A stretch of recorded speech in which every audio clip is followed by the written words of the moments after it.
Tere hommikust kõigile! Mina olen Heiti Kulmar, Eesti Konservaatorite Ühingu esimees ja mul on suur rõõm tervitada teid kõiki siis meie 12. teadusseminaril.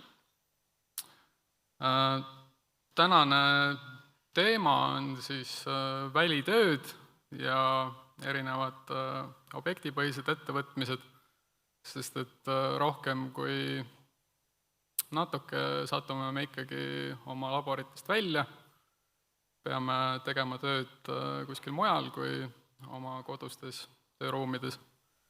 Ja need seavad omaette väljakutsed ja huvitavad probleemid, mida lahendada. Tänane programm on meil siis keskendunud vastavalt sellistele ettekannetele nagu teemad, mis puudutavad arheoloogiat, arhitektuuri, arhitektuuris esinevaid elemente, samuti tekstiile ja päranditehnoloogiat ja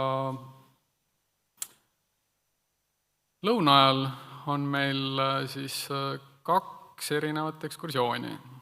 Esimene ekskursioon, mis on kõigepealt, on siis sinna Pauluse kirikusse, sinna me lähme kõik koos ja siis pärast lõunat oli see väikesemate gruppidega kas Kondase keskus või Viljandi muuseum. Või võite minna kuhugi, kus teil endal huvi on külastada.